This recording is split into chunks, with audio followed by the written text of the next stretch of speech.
You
Something probably gonna hurt your feelings.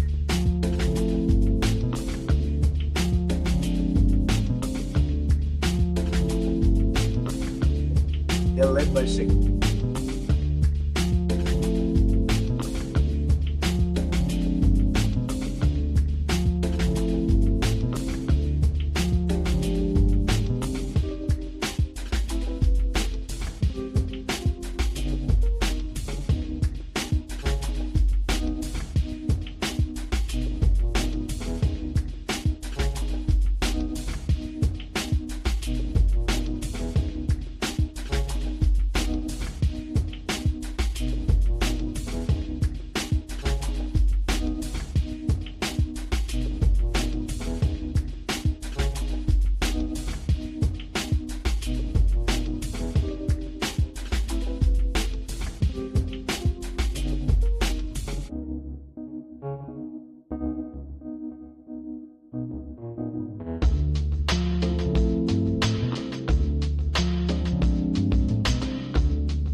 Crank it up,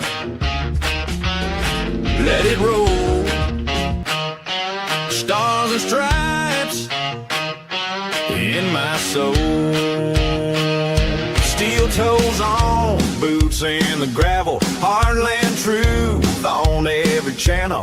Open Bible, flag on the wall. We say what we believe when we don't talk at all. This is red, white, and raise hell. Cowboy hat, church bell can't scare us into silence. We were born to rebel from the back road to the beltway. We won't fade, we won't fail. Proud, loud, standing tall. Red, white, and raise hell.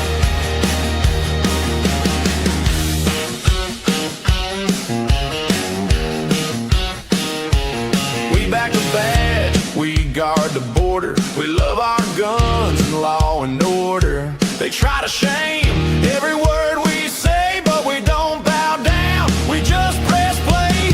This is red, white, and raise hell. Cowboy hat, church bell can't scare us into silence. We were born to rebel from the back road to the bell. Hey, we won't fade, we won't fail.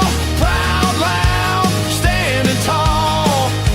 Red, white, and raise hell.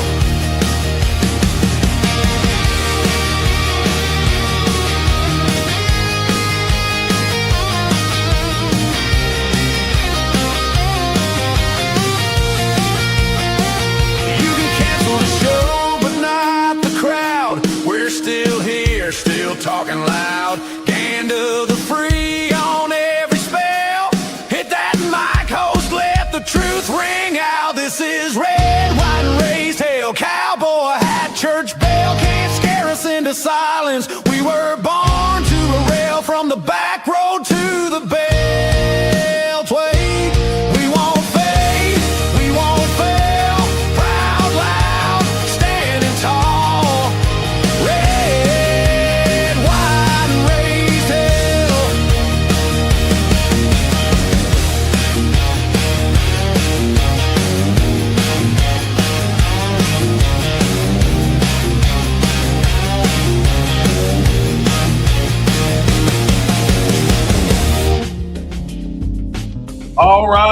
everybody. Good morning to you.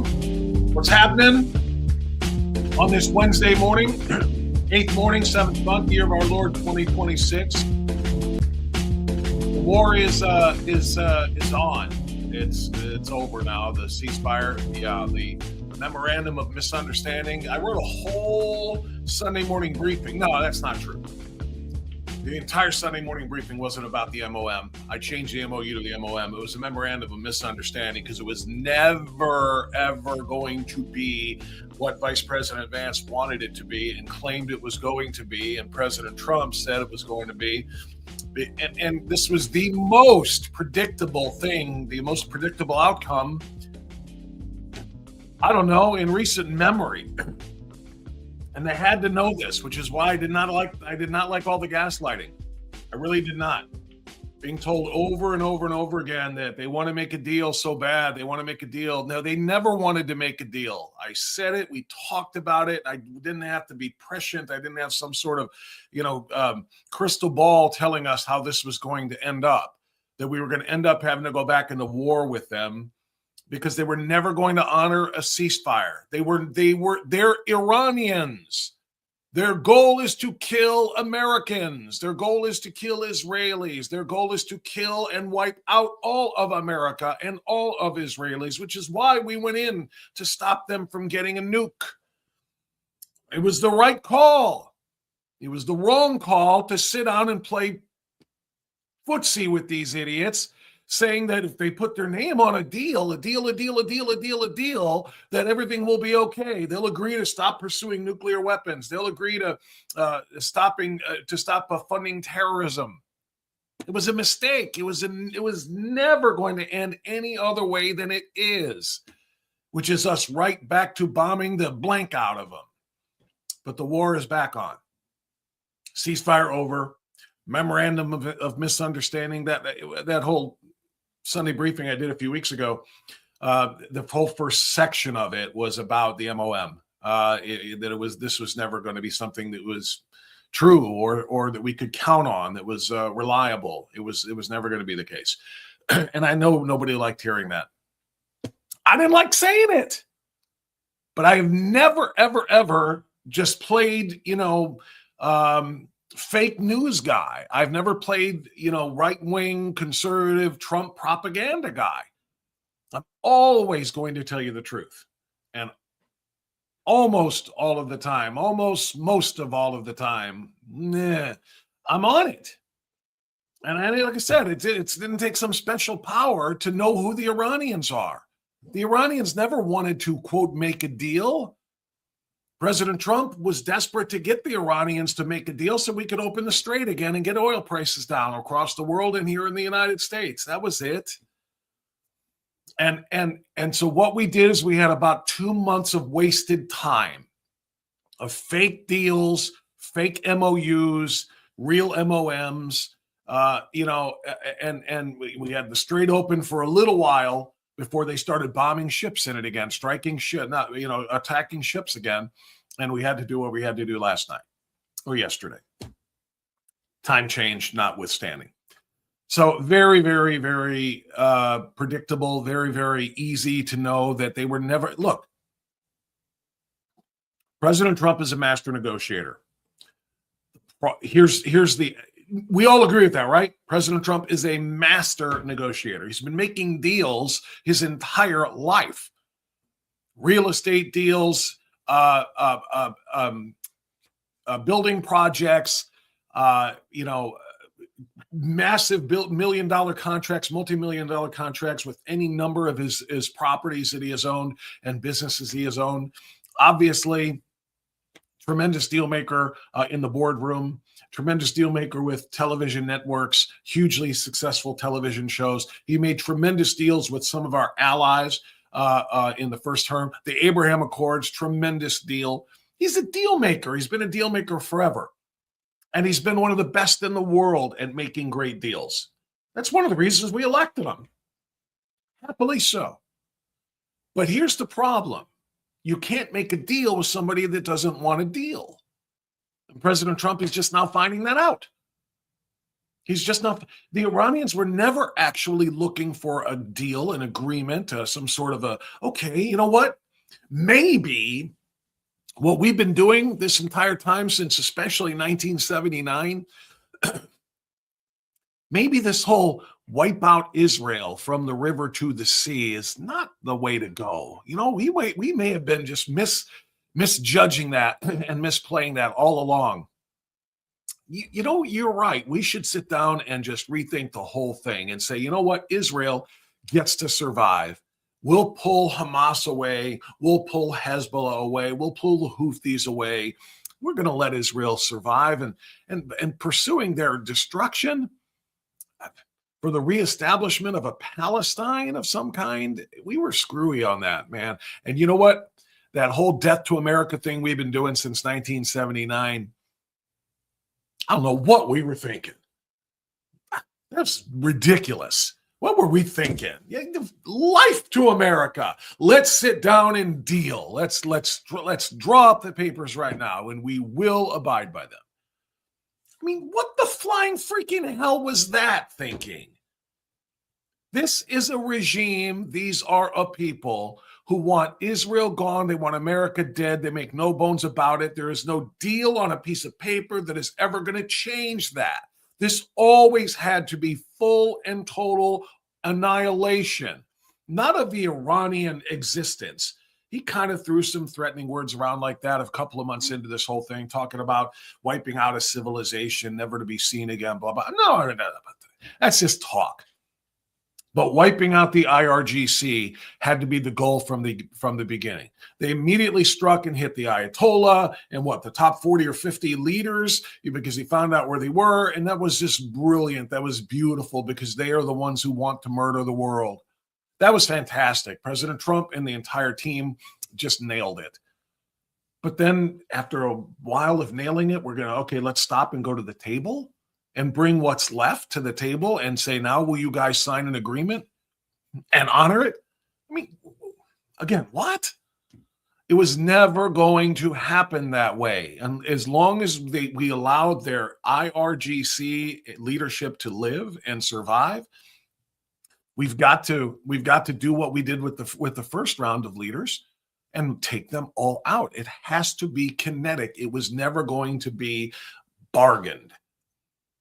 President Trump, like I said, is a master deal maker, but in order to make a deal, you have to have somebody else on the other side who wants to make a deal. And then it's like, hey, let's hammer out what we want, what you want, and so forth. And when you do that, we win, because President Trump is going to outmaneuver them every single time. But if the other side doesn't want to go to the table, they're not negotiators, because they want death to America. And they only agree to open the strait for a little while just so you'll lift the naval blockade so they can sell sell Iranian oil for X number of days. Weeks, whatever it's been, so they can make a few $1 billion because their economy was hemorrhaging. And then they start attacking ships in Hezbollah, in the Strait of Hormuz again. Again, the most predictable thing ever. And this is where we are. And President Trump talked about it yesterday, and he had to. So let's listen in.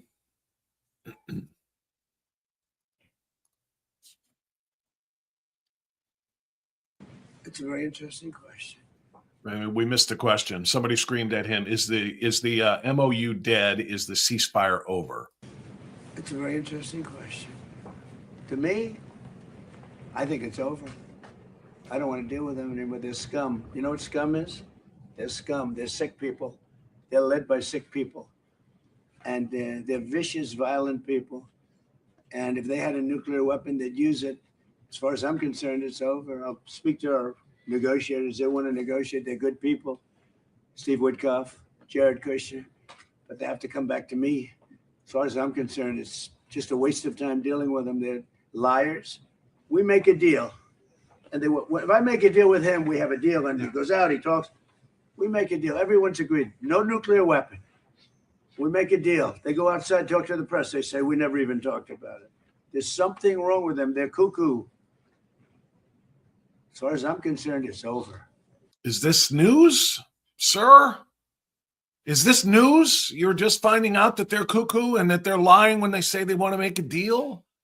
that again, that you think they're just going to sign off all of that other stuff they've been doing since 1979, all of the Sharia demands and the caliphate that they're trying to build. They're just willing to sign a deal. Nope, no nukes to attack Israel, no nukes to attack the United States, no nukes to attack Europe. We're all good now. I mean, this isn't. He's right. Everything he just said. They're scum. They're cuckoo. They're whatever. They are. They're religious zealots. They're religious fanatics. Rallying behind, however, strangely enough, not a religion. Because Islam is not a religion. It is a cult and it's an ideology. It is a political movement. That is what the Iranian regime is. And everybody knows that. And President Trump has known that, but he just, again, I don't know what the thinking was here. We're back to bombing now because bombing is what we should never have stopped. And now President Trump is acknowledging that these people are weird. There's something weird about them. They're zealots. Blah, blah, blah. Yeah, we know that, sir. That's why did we waste time for the last 2 months? We could have been bombing their bridges and their energy plants and all the things you're talking about for 2 months and been a lot closer to this being over with still a few months left before the midterms. But we played around for 2 straight months of MOU talk that was never going to go anywhere. And now we're back to starting the bombing campaign again, just 4 months away from the midterms. The strait's going to close up again because they treat it, like I've said for weeks, it's like they're hostage. They're going to close it up again. Gas prices are down to around whatever, 330 or I mean, below what they were during Biden's term, the average during Biden terms, gas prices were down again, but they're about to spike. Oil prices spiked up 6% since yesterday, 6% per barrel of oil increase. So now we're going to go through all this again because we took our foot off of the gas and said, let's play fake make a deal at a table. It was never going to work that way. Talks won't resume after we get through the funeral proceedings.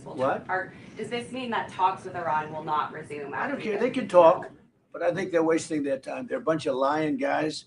I do my whole life. That's all I do is deals. My whole life that's how I became president. I guess that's a deal too, right? But I made a lot of money. I had a lot of great success, tremendous success. Everything I did, I was successful.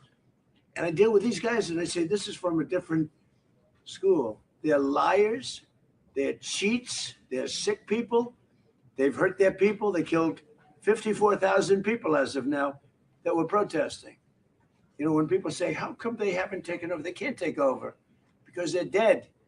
They killed them. Nobody's going to take over. They have no guns, and the other side has machine guns. And they're killing them. The press doesn't report it. But they're bad people. They're bad people. And frankly, I don't want to waste my time with them. Now, I'll let our wonderful negotiators keep talking if they want, but I don't see it.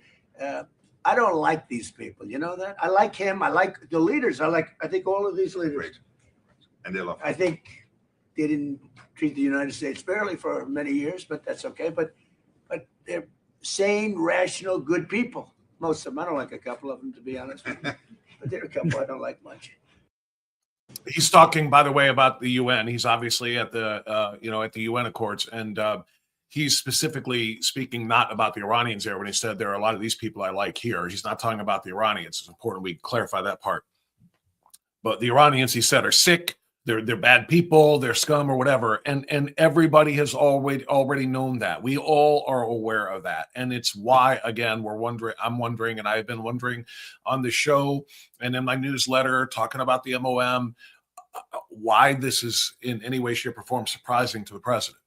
Why there was ever this gaslighting that, no, they want to make a deal. Really, they do. No, they do not. They want to kill you, sir. They want to kill you in the worst way.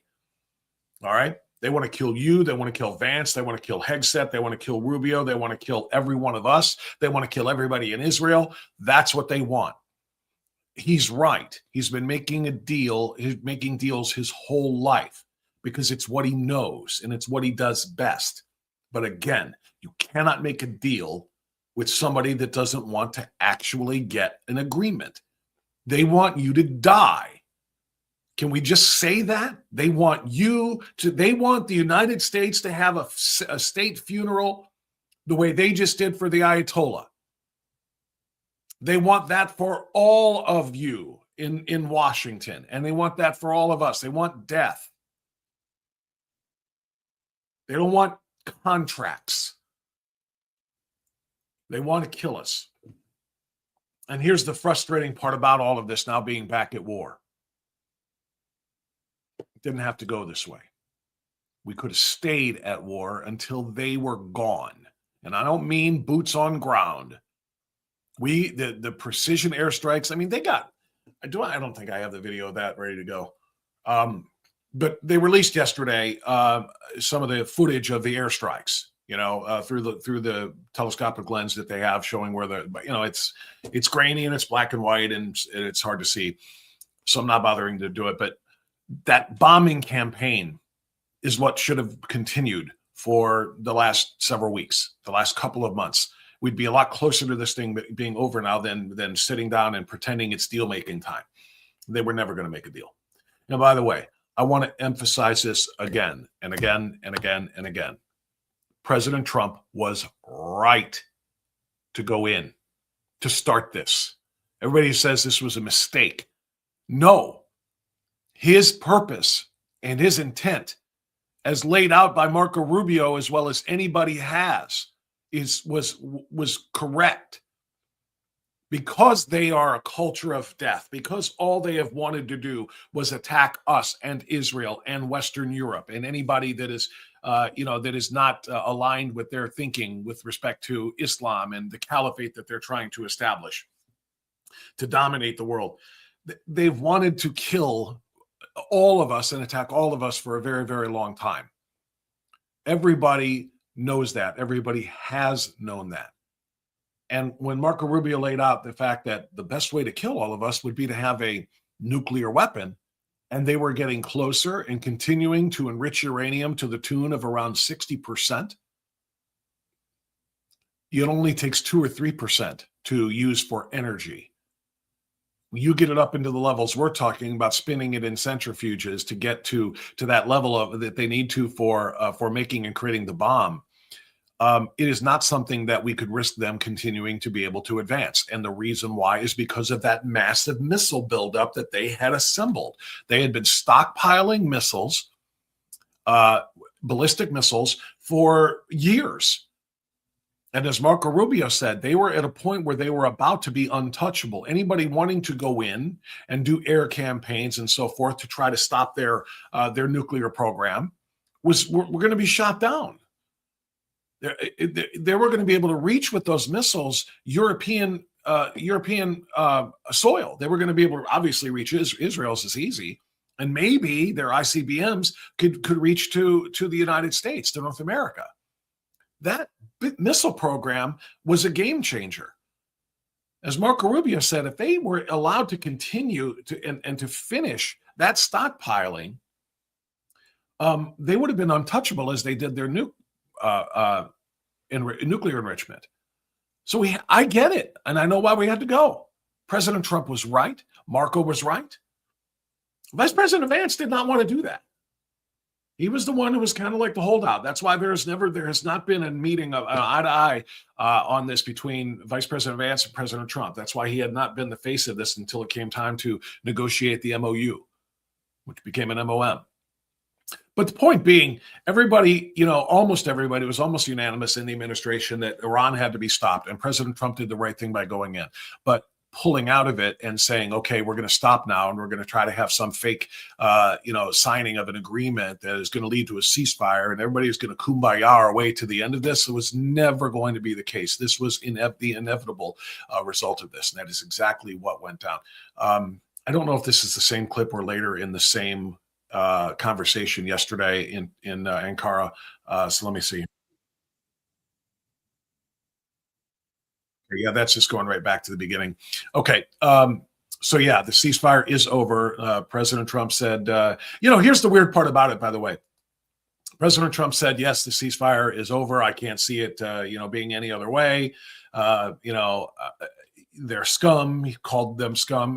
That's not the best way to bring them back to the table, is to call them scum. So good, Mr. President, call them scum, because the table isn't where this is going to be resolved. It's going to be resolved from the cockpit of a bomber, through the lens of strikes, whatever missile strikes we use. That's where this is going to be resolved. And I'm sorry about that. And I certainly don't wish for the loss of civilian life of the Iranian people who have been suffering under the regime for so very long. It's in their fault. They want to live freely. We've talked about this. We've all seen video, right, of life in Iran before the 1979 Islamic Revolution. There's video of them, just people walking around. It looked like it could have been a street anywhere in any major city in the United States.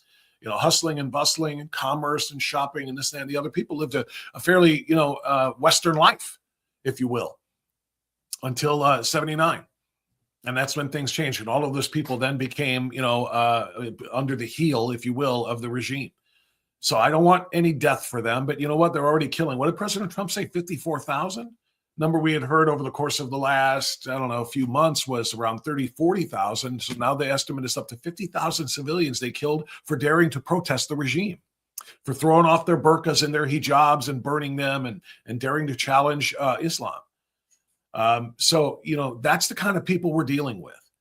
They will kill their own citizens. We don't want to kill their citizens. I don't want to kill their citizens, but I also do not want the bombing to stop until the leadership is gone. All of it. You know how they just had this state-sponsored funeral for 6 days or whatever for the Ayatollah that we took out?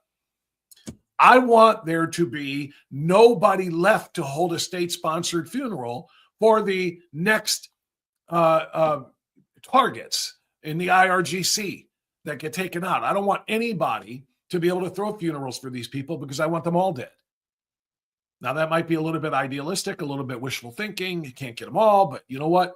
That has to be the goal, the IRGC. Otherwise, like I said, we're just going to play this game over and over again. And here's what's really interesting about what the president said there. Did you catch that part at the end? Yeah, I think it's over. They're scum. But, we can let our negotiators keep talking. We can let Steve Witkoff and Jared Kushner continue to talk to them and see what happens. Again, there's the deal-making instinct that maybe even as I say they're scum, and yeah, I think the ceasefire is over, I'm still going to send my envoy there to talk to them. You can't negotiate with somebody that doesn't want an end result. The end result that they want is your death. They don't want an agreement. We all know this. Coming up a little bit later today at the top of the second hour of the program, we're going to be talking with Donovan O'Neill. I'm sorry, not top of, actually at 8:30. We're going to talk to Donovan O'Neill, AFP, Americans for Prosperity. A little reminder about AFP Ohio. That's where Donovan is the state director. And Donovan is working very, very hard while doing a whole lot of other things. So we're going to talk about some important stuff with respect to what AFP Action is doing in the campaign to help John Husted. We have to defeat Sherrod Brown. We'll talk to him about that, but they're also working continuously on helping improve the state of Ohio in 4 key areas. Economic opportunity for business owners and for consumers, educational freedom for parents, which I'm going to talk about in a moment, another story. Energy abundance.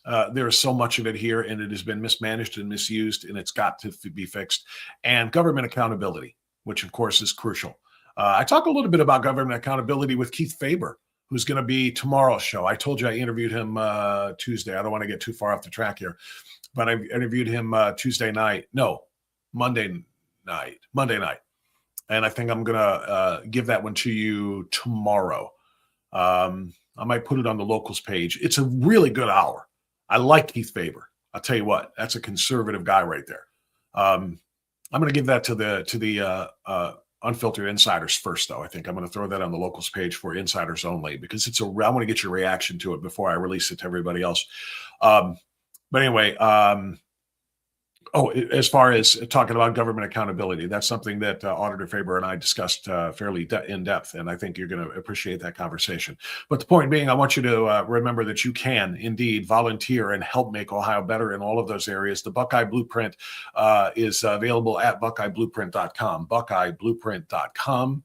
And find a way to help, find a way to volunteer. AFP Ohio is doing great work for our state and great work for our country, and we want you to be a part of that. All right. So let me hop into the chat real quick. I did not look at all when we came in this morning. So I wanted to say good morning to everybody. And I know that the stuff we're talking about right now is not fun. It is not fun, and nobody wants to acknowledge when mistakes are made. But like I said, I am never going to blow sunshine up your butt. I'm not going to blow it up and say everything is fine. It is not okay. It is not okay right now. The bombing campaign is okay. It just should have started 2 months ago or continued 2 months ago. But the reality is I predicted all of this blowing up in, the president's face and our faces by trying to strike a deal with somebody that wants nothing more to do with signing a piece of paper rather than picking up that pen that they would sign the paper with and plunging it into your eye and killing you, stabbing your brain through your eye socket. That's what they want to do with your pen. Deals don't happen with people like this. I am sorry, but it is what it is. Good morning to so many wonderful patriots. I'm looking at Sally, and I'm looking at Lisa, and DB Jones, and B Morgan, and Rosebud, and L Keister in the house, SRL, Sherry, and Blue Collared Blood. That's a new one. Blue Collared Blood. Okay. Good morning from Fayette, Ohio, working on my conservative patriot networking. Welcome. I love it. Continue to network. Roz, good morning. Reminding everybody to hit that thumbs up. I appreciate that. Please do so. That is very, very important. Welcome, Bob, has proven to me to be a worthwhile follow and a listen. Well, thank you. There's Blue Collar again weighing in on that. That's very kind of you, say. I appreciate that. Black Belt Mike. Who else? Care Good is up and in. And good morning, fellow patriots and unfilterables. I like it. Used to listen on The Answer. Yeah, we don't talk about that anymore. We don't talk about that anymore since the prison shank that is still stuck in my back by a certain board member from that particular company who happens to be a prominent Northeast Ohio Republican figure. Yeah, we'll just let that sit where it is. What else do we have here? I want to get into the meat of the subject matter that we started with on the monologue. Thank you, Lisa. Lisa said boycott. Yeah, well, it is what it is. Okay, here we go. CAD, I believe the Trump team knew this is how it would be, but he gave them a chance, and everyone now knows this. The problem with that, CAD, is you can't give them a chance if it's going to hurt us in the long run. And that's what I mean, what I've been saying. 2 months of wasted time, giving them a quote-unquote chance that we knew was going to be this outcome. We would be closer to the end of it and opening the strait by force rather than by deal. And getting our oil prices lowered and getting our gas prices lowered, getting all of our inflation down so that we can go into November with momentum. This 2 months of wasted time with a deal that was never going to be a deal, to me, is just a complete mismanagement of the whole thing. We could be done closer, getting closer to finishing this and being done now than where we are when we're restarting the bombing campaign. That's the problem if we're getting closer to November. Sure, I believe they did know it wouldn't work. It's not a surprise to the administration, but the effort mattered on the world stage. Now we can't annihilate them, but that too comes at a price. If you live near a big city, look at this. Okay, I can't look at that on the chat window, and I can't really take the time to look at it now. So hopefully you guys can tell me what it is he's looking at. You can't deal with radicals wanting to eliminate you. Bingo. Some of us were screaming this 2 months ago when this whole quote unquote memorandum of understanding started to be framed out. And, Vice President Vance was trying to sell this all across, the country and all across the world. And I like Vice President Vance, and I think he was tasked with an almost impossible job there to try to put something together here that the Iranians wouldn't just, like I said, stick a pen in your eye over. But also, to appease the American people as well. It was a tough ask.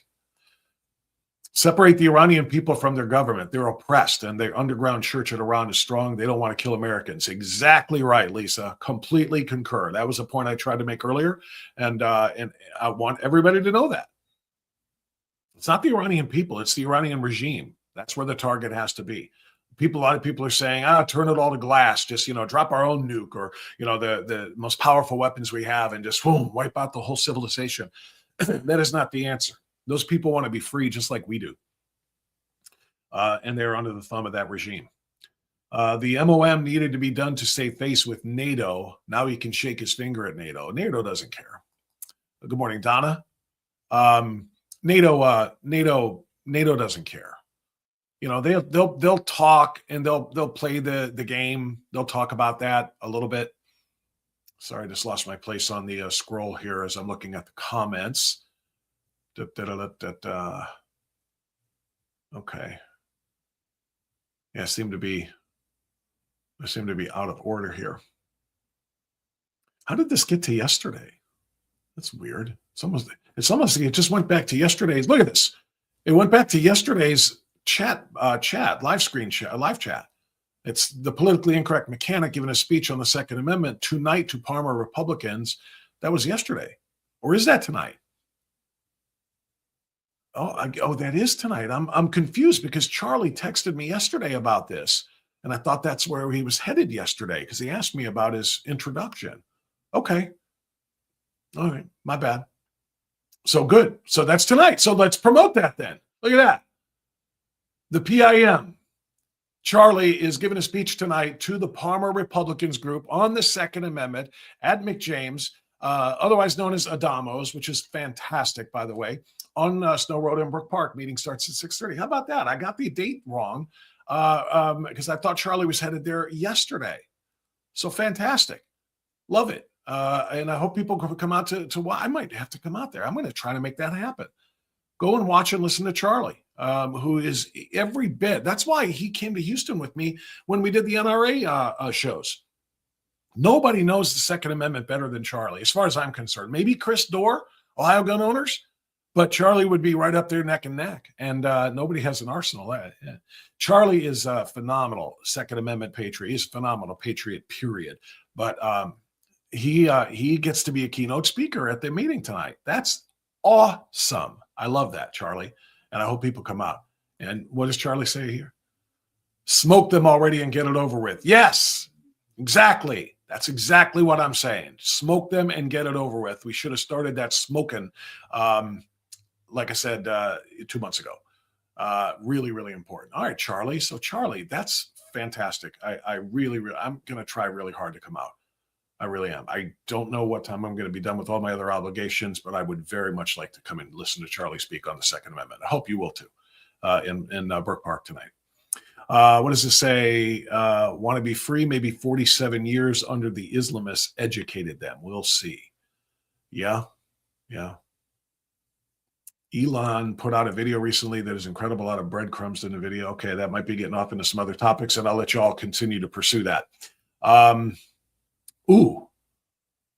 Lisa, great question. Lisa just said, can you record Charlie's speech? I hope they can. Doris would probably be able to make that happen. She, of course, heads up that group.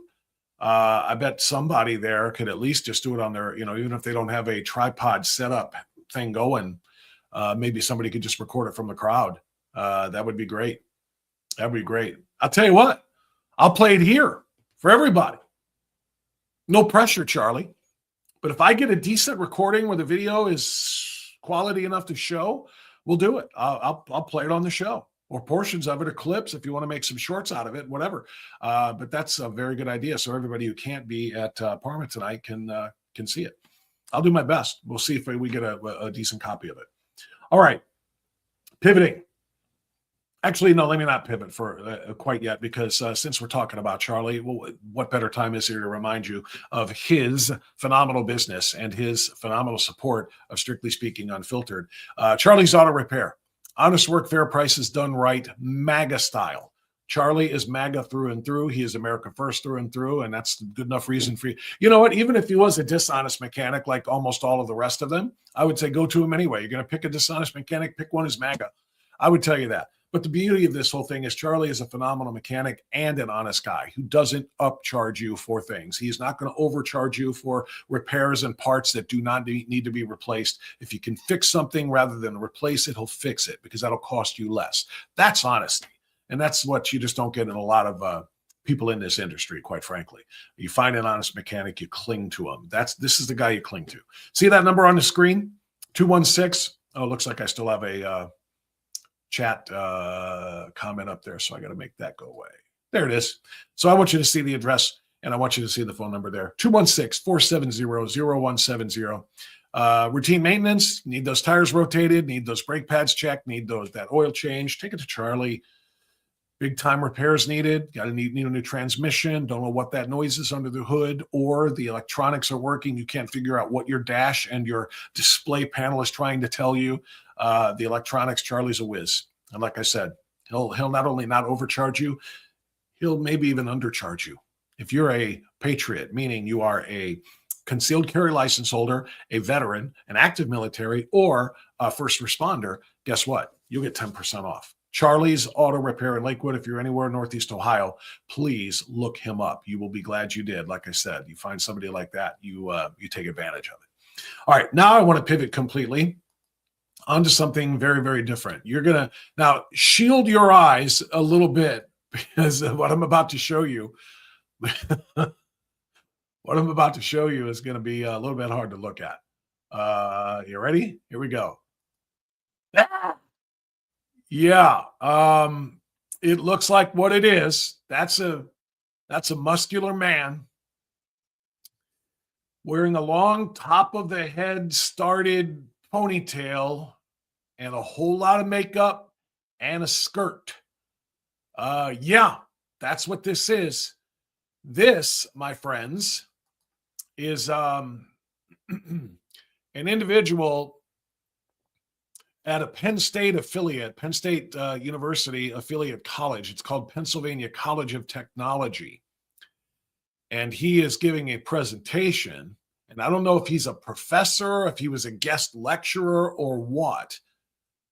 But he went to Penn State's College of Technology there, dressed like that, to tell young students, young, impressionable 18 and 19 and 20-year-old college students, that their parents are their enemies. This is part of the culture war, my friends. You know, we can talk about international conflicts all day long, of course, and rightfully so.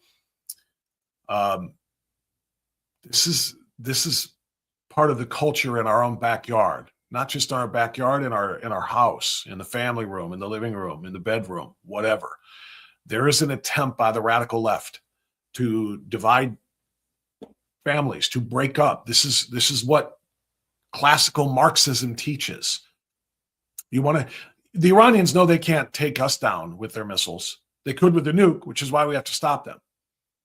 But they know they can't take us down from the outside. As we talked about yesterday and every day, and many people have for decades, the United States, if it is to be crumbled, will be crumbled from within.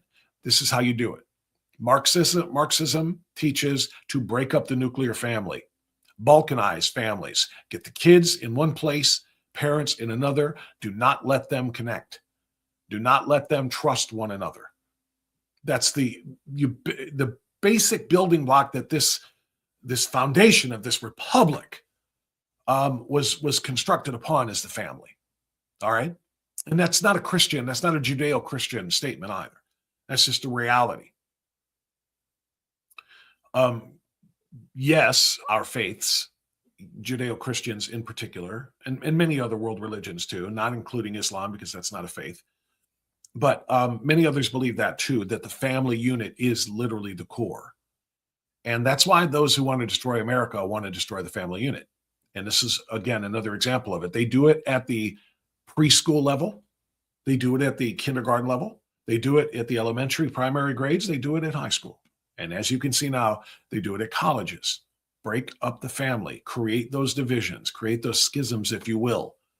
And that's how they advance their agenda. So I had to watch this, so I don't see any reason why you shouldn't either. Seriously, because I want to get your reaction to this too, and I'll check back into the chat here in a moment. But watch and listen. This is very short. This is only about 20 seconds, but I just want you to hear it for yourself. Everybody look at me. I'm getting ready to tell you something that's probably going to hurt your feelings, but I love you, okay? The parents are not your friends. I'm gonna say it again because I want you to hear me. The parents are not your friends, okay? They cannot be trusted. All right? Everybody look at me. You watch it I'm going again? to tell you something that's probably gonna hurt your feelings, but I love you. Okay? The parents are not your friends. I'm gonna say it again because It didn't hurt my feelings that you said you love me. It hurt my brain. It hurt my ass. I don't want to hear that you love me. You should be in counseling. You should be in a facility, probably inpatient right now, to deal with your mental problems that you have. Clearly, you have a delusion. Look at it. Look at it. We'll slow motion him here just so you can get a real full view of this thing who obviously has a mental disorder. The big, buff, obviously testosterone-filled male talking like this and wearing a skirt and wearing his long ponytail and telling you your parents are not your friends. Holy cow. One more time. Everybody look at me. I'm getting ready to tell you something that's probably gonna hurt your feelings, but I love you. Okay? The parents are not your friends. I'm gonna say it again because I want you to hear me. The parents are not your friends, okay? They cannot be trusted, all right? Everybody look at me. Parents are not your I'm getting ready to tell you friends. something They cannot be trusted.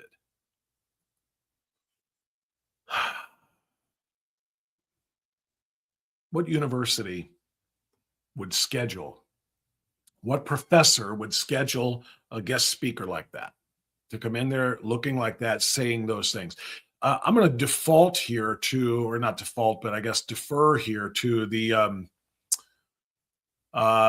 poster Eagle Wings on X that shared this, which made a lot of us aware of this, because the comments are spot on. Your parents are not your friends, okay? Your parents are not your friends. They cannot be trusted. He repeats it multiple times with the dramatic, but I love you, though. Are you kidding me? Parents bust their asses, pay the tuition, support their kids through everything, and this clown is out here trying to drive a wedge and tell young people not to trust their own family. This is straight up toxic anti-family garbage. Higher ed really said parents are the enemy now? Parents are not your enemies. This is disgusting. Who the hell thinks this is okay to say to students and their families? So that was what the original poster on X said about this. Where's the lie? I can find nothing about that with which to disagree. The only thing that I could do is to say thank you to whomever recorded this and uploaded it. We're in a very, very dangerous, is that an overstatement? I guess not really, time right now of 24/7 surveillance. The flock cameras. We can talk about that.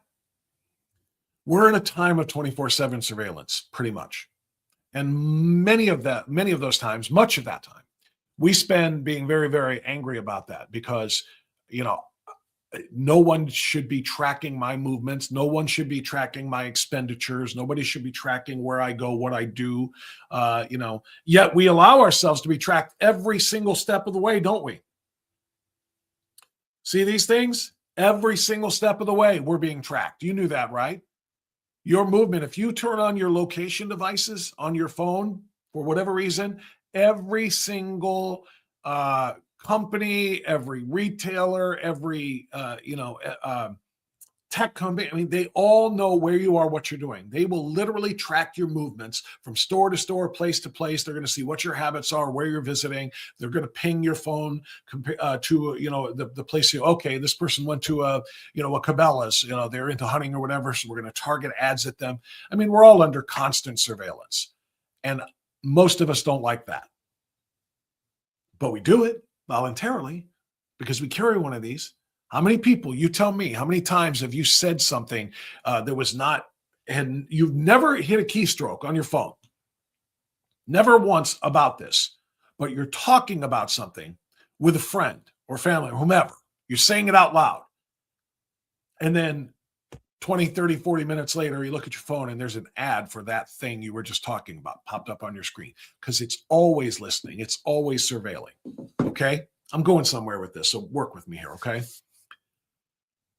The one example I always use is my wife and I were sitting on our back patio 3 years ago now. I think it was. This has always been that was the one.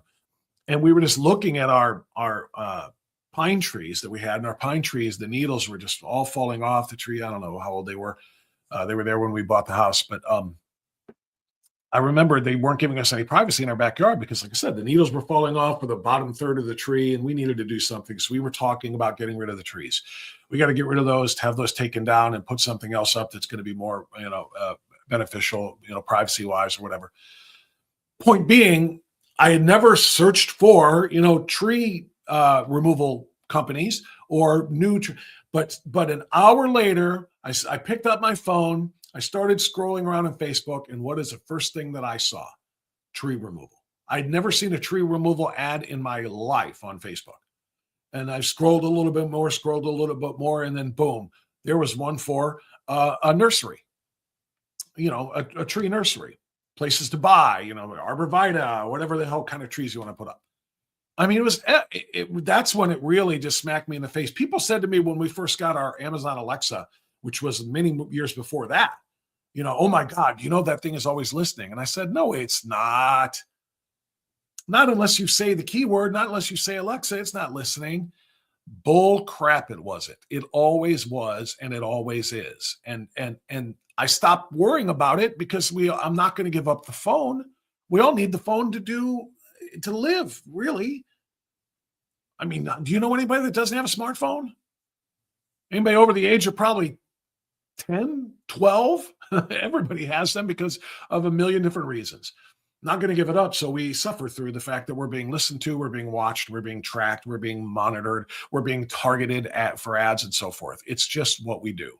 And it's what we have basically come to accept. My point, and where I was going with all of this, is while we hate the surveillance state that we willingly participate in, I like when people are secretly recording professors and teachers to learn what's going on. We got our first look behind the curtain, if you will, and what's going on in our government-run schools during COVID, when they sent everybody home with a laptop, or if they had a laptop and told them, we're going to do online learning, and, kids sitting at the table or sitting on the couch or wherever doing their thing and watching the teacher. And finally, we got to creep up behind and look over their shoulders because we weren't allowed to go to work because Amy Acton shut us all down. We weren't allowed to go to work because we weren't essential workers. We didn't have jobs at companies that were considered essential, so we're home too. And so we're peeking over the kids' shoulders, and we're starting to see some of the stuff that they're indoctrinated with. And that was one of the real reasons for the revival, I guess, of parents' rights and calls for, school choice grew louder since 2020, since COVID, than really it had in the previous 20 years. Because we got to get our kids out of this. We learned a lot about that at that time. Well, now we don't have, home online learning, except in colleges. I don't want to get into that. All right, get into it for a half a second. There are more and more college. I couldn't believe it with my son before he graduated. There's so many courses that are not available in person anymore. They're only available online. And that meant students were either in their dorm rooms or their apartments going to classes taught by teachers and professors who just didn't feel like being in person. And yet they collect the same paycheck, the same salary. The tuition is the same as if you're getting in-person, real educational experience with talking to professors face to face. They're charging you the same amount, every university, the same amount to just put college on TV. That's what it is. College on TV. And they charge you the same. Not getting the same services, not getting the same personal instruction, same back and forth and interaction with professor. Nope, you just watch your screen. And if you happen to veer your eyes away and you happen to look down at your phone instead of your computer screen, because that's what happens, you get addicted, you get your attention divided, and you're not learning as well. Too bad, so sad. So a little tangent there. But the point I am getting at is if your student has the opportunity to have a phone in class and they start to see or hear anything that looks suspect, such as, for example, when that thing walks into the auditorium or the lecture hall, when that thing walks in, big long skirt, eye makeup, 20-inch biceps, long hair, telling you that he loves you. When that thing walks in, get the phone rolling. And I'm glad somebody did. When you hear your, and I don't care if it's your junior high student or your high school student, if they're allowed to have their cameras in class or their phones in class, which I don't recommend, by the way, overall, because I think that's a distraction from learning. But if they've got them and they start hearing some of the crap that we have reported on over and over and over and over again through the last several years, and through these last several months here online, you start to see that some of the trash that is being spewed forth. Kindergartners being told that they don't have to be boys and girls; they can be the other sex. I mean, we've run through these stories over and over again from places all over the country. But if they've got the opportunity to record something and make these teachers, professors, counselors, whatever, educators, make them infamous, not famous, but infamous, to show everybody what's going on, do it. I don't like the surveillance state, but if you can surveil teachers that are doing those kinds of things, do it. Which brings me to the second one that I wanted to talk about here. So let me share this if I can. I'm flying solo here, so work with me or bear with me on this. Okay. Now, who's that? That's a mom. That's just a mom who said, holy crap. Look at what they're telling me now with respect to my rights to know what's going on with my children. This one isn't school this time. This is big medicine now. This is a mom in Oregon who was told that she can no longer participate in her child's healthcare decisions once that child turns 13. Wait, what? Did we miss something here? Did the new age for adulthood was it just dropped from 18 to 13? I didn't think so. I hadn't heard about this. Did you? In Oregon, 13 means you are now in control of your health care. Parents have no say. Not only do they have no say, they can't even be informed. They don't even get access to your MyChart portal or whatever it's called. At Cleveland Clinic, it's called MyChart. Maybe it's called something else at other health centers. But you don't even get access to your kids' portals to see what's going on with their health care. Let's listen to her. I just got done taking my son to the doctor, and they tried telling me at the front desk that I don't have access to his patient portal anymore because he just turned 13. Are you kidding me?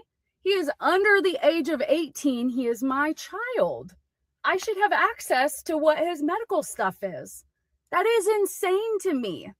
So the reason that this mother is locked out of her own kids' medical records is because of Democrats. Democrats passed what's called minor consent laws, and they kick in at age 13 in Oregon. So at age 13, minors gain the right to confidential care in certain areas without parental knowledge or consent. So here are those ages. At age 14, you can consent to mental health, drug, alcohol treatment. At age 15, you can consent to general medical, hospital, dental, or even surgical care. Think of that. At age 15, you can get surgical care without your parental consent.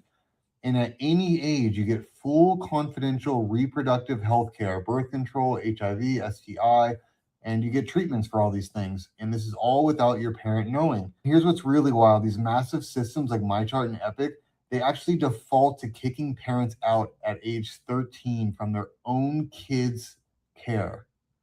Just wrap your head around that. Who needs enemies when you have the Democrat Party? That's a damn fine question right there. Who needs enemies when you have the Democrat Party?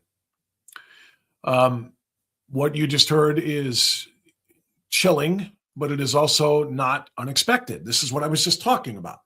What do these Marxists do?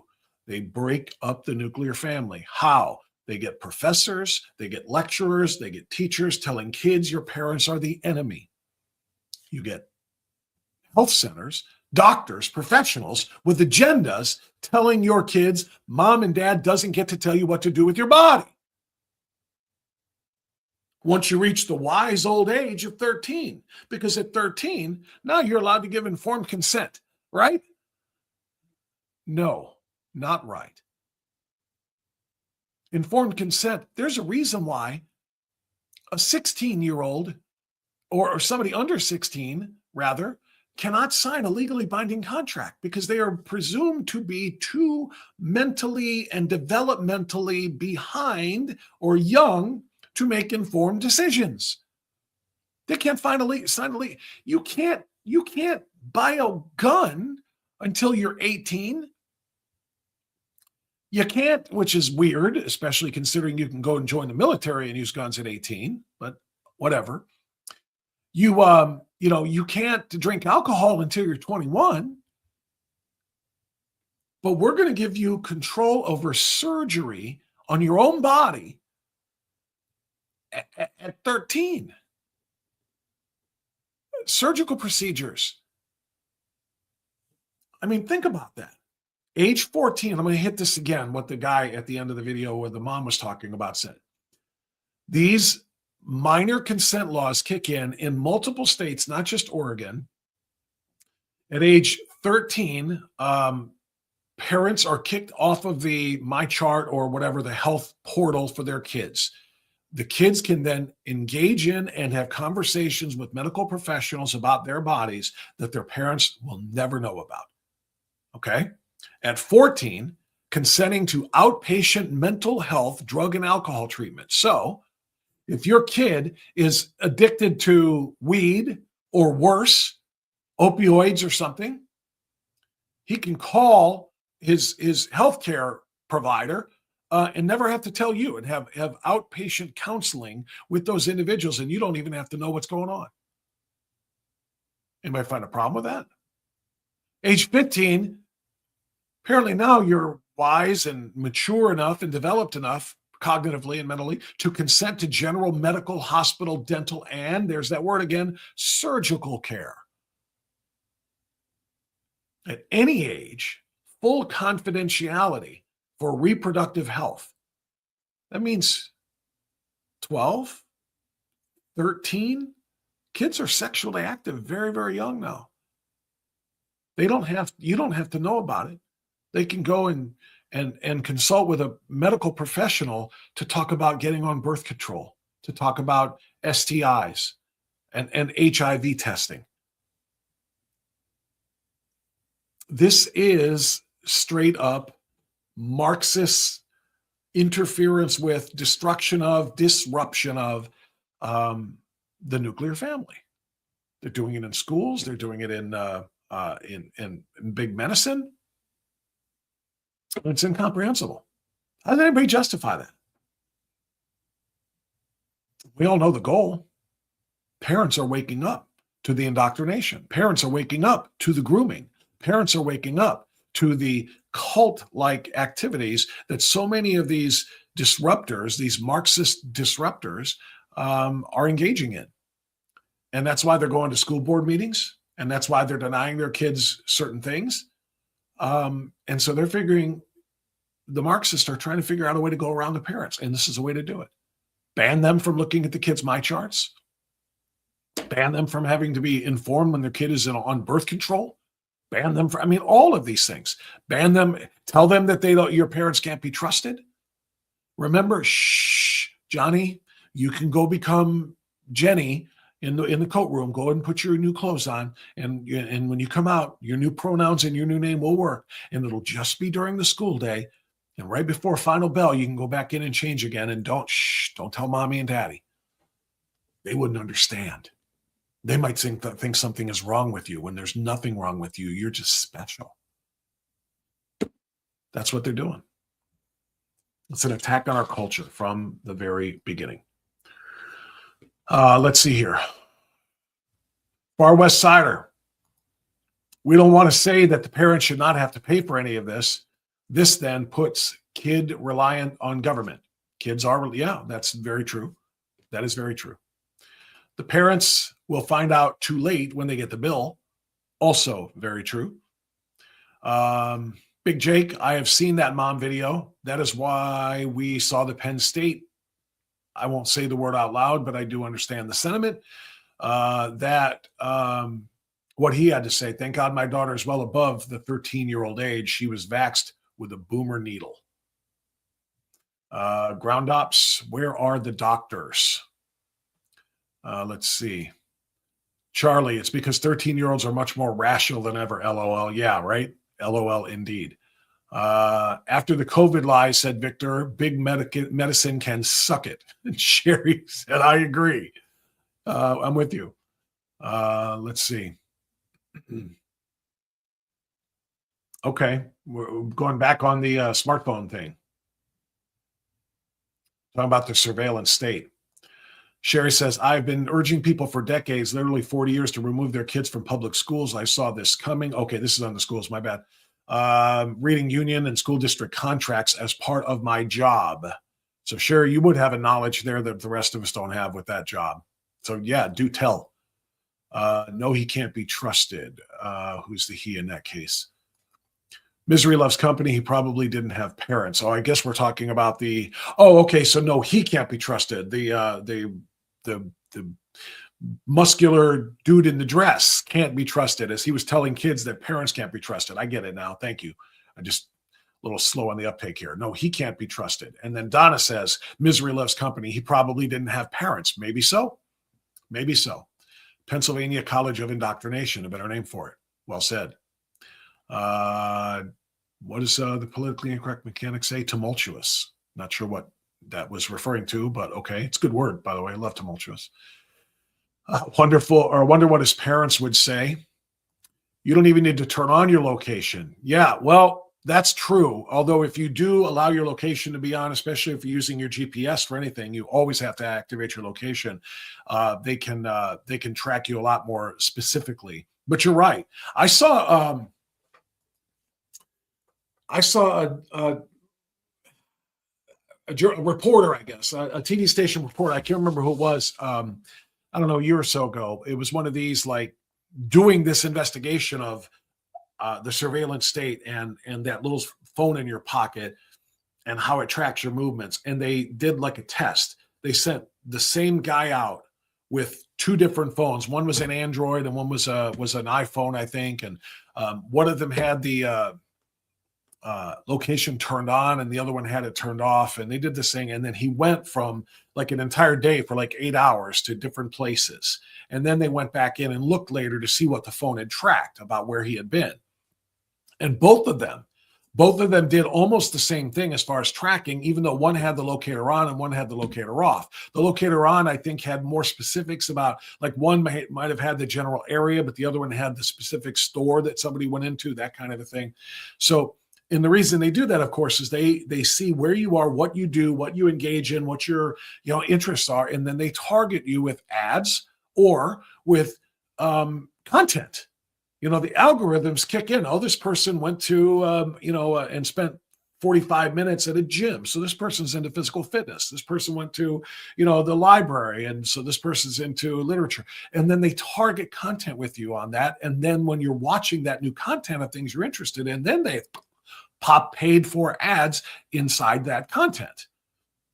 And so that's how it works. So they're gathering data on you to make you a more efficient consumer, or to make you a more efficient target for their advertising, so you become one of their consumers.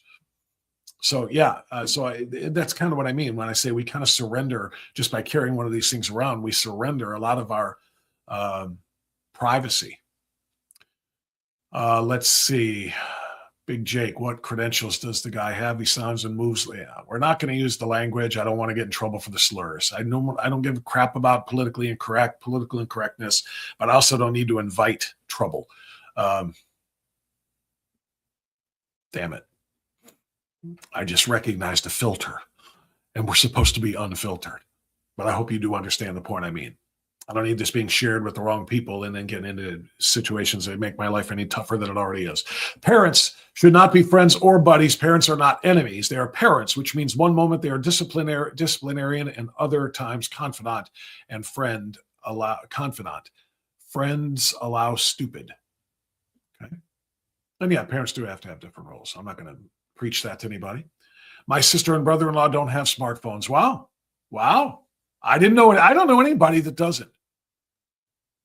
Closest I've come to is I know some septuagenarians and octogenarians, people in their 70s and 80s who just still have the traditional old flip phone, which I don't even know if you can buy those anymore. They're just that old. They certainly don't do updates for them anymore, but they just have a flip phone for an emergency cell phone situation. These are people well past the digital phone age. And that's nothing wrong with that, obviously. But beyond that, I don't know anybody that doesn't have one. That was Liberty Bell said. Politically incorrect mechanic says, my dad doesn't have one. Yeah, I've met your dad. I can see that. Your dad might be of that age, though, too, that, like I said, where they're kind of in that, they're in that, that's for the younger folk type of time. Their generation is this that has passed them up. Rosebud says, I will never use a smartphone. You're probably smarter than the rest of us. It's funny. I say that about Kirstenau. I say he's smarter than the rest of us because he doesn't do social media. He doesn't have Twitter. He doesn't have Facebook, blah, blah, blah. He is absolutely smarter for that. I wish I could do that. I'm addicted to those things, just like everybody else is. Maybe more so because of what I do. Preparing for this live stream every day is pretty much just like when I was preparing for the radio show. It's pretty much a 24/7 job. Well, not 24/7 when I'm sleeping, but I mean, if it's on, I get yelled at so much by my wife or my kids or whatever, because if I pull my phone out in the middle of something else, it's because I just received a notification. Oh my gosh, I got a Fox News update or a Newsmax update or this update or that update or whatever. It's like, holy crap. And I'm bookmarking pages, even if it's just for a moment, to bookmark that page to read about it later so that I can see if I need to talk about that or address that on a show. It's a 24/7 thing. And then when you go to the story, it's usually attached to comments, and then you see what people think about it. Again, it's how you decide in this business, how you decide what your content is going to be. What are people talking about? What are people interested in? What's impactful to people? So social media for some of us is, even if we weren't addicted, it's a necessary evil. But it's a necessary evil to which I'm also addicted. So you're smart, Rosebud, for never picking one of those things up. PIM says teaching from the beach. Yeah, the professors. Remember when they closed the beaches too? Yeah, they arrested people on the beach because they might spread the virus in the wide open ocean air. Lordy. Let's see. It's because 13-year-olds are much more rational than ever. We hit that one. It's been that way for 15 years. Where are all the doctors? Scrolling back I was going backwards now. So, yesterday, Michael Knowles, young people don't even date anymore. I didn't see that. I like Michael Knowles. I like a lot of the folks on Daily Wire. My 93-year-old dad has a smartphone, B-Butt says. My 94-year-old mom has an iPhone, and until the last 6 months used it all the time, now declining faculties, but still FaceTimes me on occasion. There's a lot of good reasons for having that. Like for that, for example, that FaceTime communication is very, very cool. So, there's just a whole lot going on with respect to, again, the attack on families, the attacks on your kids. It's really an attack on the parents, but going through the kids to make that happen. And those were just two examples of that that I felt like needed to be shared. All right. Two other quick stories before we get to Donovan O'Neill, who's going to join me at 8:30. And we're going to talk about politics in Ohio and how crucial it is that we work with groups like AFP Ohio to get John Husted in the United States Senate. We have to offset potential Senate losses in other places. We cannot allow an existing red seat to turn blue, especially with Sherrod Brown looming. He wasn't just a reliable blue left-wing vote in the Senate. He was a thought leader there, actively undermining everything that our Constitution teaches, everything that our culture has stood for. He has been one of the most left-wing senators in the country. He's not a moderate in any way, no matter what his TV commercials tell you. It's why Bernie Moreno got him fired. Now we got to make sure that John Husted keeps him fired. So we're going to talk about that with Donovan coming up at 8:30, but I got a couple more that I wanted to share. So this one is of interest to me because, first of all, he's just fun to listen to, speaking about Senator John Kennedy. But also, since we're talking about threats to our families, we kind of have to talk about, don't we, the threat to our entire country and our civilization in the form of what have I been preaching and teaching about for the last, year or so, with this massive growth of propaganda in favor of socialism. I've been writing about it in the Sunday briefing. I have been talking about it on the live streams. I was talking about it on terrestrial radio, and I'll continue to do so. Socialism kills people. There is no other way to say it. You can get into the debates. You can get into what they stand for, which John Kennedy is about to list here. But the reality is socialism kills people. Capitalism kills no one. Conservatism kills no one. Socialism and communism kill people. It's what it is designed to do. Kill people and then enslave people until they're killed people, until they're dead people. Everywhere it's ever been tried. And yet the Democrats are completely being overtaken by the socialists, the DSA, the Democrat Socialists of America. John Kennedy, Senator John Kennedy, went on the Theo Von podcast and began to kind of list exactly who these people are and why we need to be fearful of them and why we need to defeat them and why we need to stop them from taking over prominent positions in our government, legislatively, at the congressional level, and or at the executive levels, because there are too many socialists who are governors now and running for governor and running for mayor and other prominent executive positions. So Senator John Kennedy just kind of laying it out here. Senator Bernie Sanders, Congresswoman Ocasio-Cortez, Mayor Mamdani, and Mayor of New York. Mr. Graham Plattner is running for Senate in Maine. They are socialists. They believe in a government-run economy. They believe that, my words, not theirs, you should send all your money and all of your freedom to them, and they can make decisions for you. I don't believe that. Yeah. I believe in free enterprise. I think free enterprise has done more to lift people out of poverty than all the social programs put together. They believe in defunding the police. They were behind all of that. They believe that cops are a bigger problem than criminals. They believe in defunding ICE. They believe that, I know some of them that they think all white people are racist. I know some of them that they think Thomas Jefferson and George Washington and Abraham Lincoln and Dr. Zeus and Mr. Potato Head are all racist. Very few people can say it the way John Kennedy, Senator John Kennedy from Louisiana does. It's important just to hear a reminder of what the socialists believe in, because it's one thing for them to believe in it and just to do it from their couches. It's another thing to believe in it in executive and legislative offices, because when you believe in it and you're in those positions, you can enact policy. And when you can enact policy, you can help turn this country into what I just described moments ago: socialism and communism, socialist and communist countries which kill. It's what they're designed to do. And I will never let take my foot off the gas on that. And I'll remind everybody too, I played this yesterday, and I don't have this queued up today, I don't think. I might have it though handy to queue it up real quick. I played it yesterday briefly, and we're talking to Cursor now, and I wanted you to hear. Oh, it is here. This is what Elon Musk shared on X from President Reagan. And it was just, such an extraordinarily important point.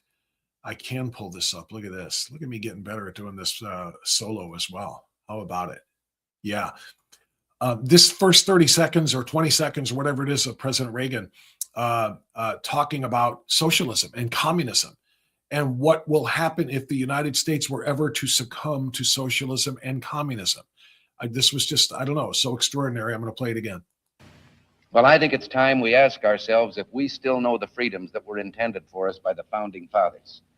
Not too long ago, two friends of mine were talking to a Cuban refugee, a businessman who had escaped from Castro. And in the midst of his story, one of my friends turned to the other and said, "We don't know how lucky we are." And the Cuban stopped and said, "How lucky you are. I had some place to escape to." And in that sentence, he told us the entire story. If we lose freedom here, there's no place to escape to. This is the last stand on earth. That, 30 seconds? That 30 seconds to me spoke volumes. And I've heard a lot of Reagan speeches through the years, and I've listened to them, and I've played them, and I've shared them. It was part of the open, my introductory open, when I was doing terrestrial radio. I wanted to make it part of my introductory open here on this show instead of the song that I created. You know why I created that song, Red, White, and Raise Hell, right? Because it's made by AI. I gave it some lyrics, I gave it the theme I wanted, and it spit that out for me, and then it made it mine. If I played Reagan, the Reagan Open, like I used to do on the radio, I'm getting hit with copyright strikes from YouTube. And so I can't, there's some things I can't do. I'll probably get a strike for sharing this. But I heard this particular Reagan line, and it just hit me like a ton of bricks. I mean, just a Cuban refugee hearing two Americans looking at him, knowing he just came from a hellhole, a communist hellhole, or as President Trump would call it, an S-hole, looking at him and saying, "Boy, aren't we lucky. Look where we live. Look where we were born." And the Cuban dude says, you're not lucky. I'm lucky. I had some place to escape to from that communist hellhole. The United States is still free. I'm lucky. I had somewhere to go. You, and then ultimately all of us, if communism takes over, we have nowhere to go. Where would we go? People flee communist and socialist countries to come to America. And when they do so legally as refugees from communism, we welcome them. We don't like them doing it illegally. We don't want you getting smuggled in here. We want to know where you're from. We want to know what you're doing. We want to know what your intention is. Is it to embrace and assimilate and have allegiance to the United States? If so, welcome, comrade. You don't have to call people comrades anymore when you leave those socialist countries. But we'll welcome you, brother. But if we fall, as President Reagan said in that one sentence, he laid it out. If we fall to communism, if we fall to socialism, there's nowhere to flee to. It's over. That's just so freaking profound as we listen to Bernie Sanders and AOC and Graham Plattner and Katie Wilson and Zoran Zoltar Mamdani. As we listen to the socialists and the communists trying to bring that here to take this country over, knowing that if they're successful, there's not an election in the world that will reverse course, because elections don't happen in socialist and communist countries, not real ones. How do you think Venezuela was forced to suffer under Chavez and then Maduro for so many years? The people are starving. They're eating rats over open flames outside. And yet Maduro, who created that economy, just won re-election, 98% to 2%. As if that's not going to be known to the rest of the world. That's what happens. There's no coming back from that if it happened here. And there's no refugee program where we get to go to another country. This is why I tell people, this is why I've been saying to the left, and I'm doing it in Road Rants videos. If you hate capitalism so much that you want socialism instead, Why go to the trouble of trying to create a socialist hellhole here? There are existing socialist hellholes over there. Move in. Go join, go to Cuba when the lights come back on. Is Cuba still without power today? Not portions of Cuba. We had power outages too. Storms, hurricanes, tornadoes, sometimes an overused grid in the summertime down in South Texas. Boy, oh boy, days, weeks of triple-digit heat indexes, or indices, if you will. Air conditioners on overdrive. Grid collapsed. They got to, so they're without power. Or in order to stop the grid from going down, the power grid, the electrical grid, rolling blackouts or rolling brownouts. We're not going to give you full power, on a rolling basis. We're working on. Okay, that's not what's going on in Cuba. In communist Cuba, the whole island is dark. The whole island. It's kind of the way Iran was when they shut down the internet. If you want to live like that under complete government control, where government controls the production, the means of production, and distributes to the masses what it sees fit. You want government-controlled economy that leads to mass starvation, lack of innovation, lack of incentive to build or to grow or to sell. You want because private property is not allowed. You want someplace like that. Why would you want to waste all of your time building it here in a place that is completely the opposite of that? Why would you want to be here electing a Mamdani and a Wilson and a Chevalier and not Sanchez. I can't remember her other name. One of the other socialists in New York. There were three of them who won their primary elections. Electing socialists in Denver. Why would you want to waste time turning a free country into a socialist hellhole when socialist hellholes are already ready-made for you? I mean, seriously, they're like plug and play. Just go move in and start suffering. It's as simple as that. Go to North Korea. Yeah, I want to be North Korean. I want to suffer under totalitarian socialist rule. I want to go to Brazil. They're doing it. Go to Cuba. They're doing it. Go to one of the Islamic countries. They're doing it. Go to communist China. They're doing it. It's as simple as that. Renounce your American citizenship, hop on a flight or a boat, whatever you want to do, and make your way there. And then just come on in and say, hi, I'm here from free America. I want to live under your socialist rules, and I want to suffer and starve. You got a place for me to live? No? That's okay. I'll live homeless, and I'll suffer and starve. That's what I want to do. Why not just do that instead of going to the trouble of creating starvation and homelessness here? A lot easier that way. It sounds absurd what I'm saying, but it's not. I'm just thinking about it rationally. You're going to bring in the suffering that's over there and make it happen here when it's so much easier just to go find that suffering and do it yourself. Want to say thank you and want to remind you about what you should be doing when it comes to Medicare. If you are not already on Medicare, then you need to make sure you get on the right plan from the start. If you are on Medicare, you need to talk to somebody about how to get out of the wrong plan and into the right plan. And here's that. If you're on Medicare and ever find yourself confused by your coverage, you're not alone. Medicare can be complicated, and the wrong information or no information at all can cost you time, money, and peace of mind. Hey, it's Bob France. For a Medicare professional I know and trust, Mark King.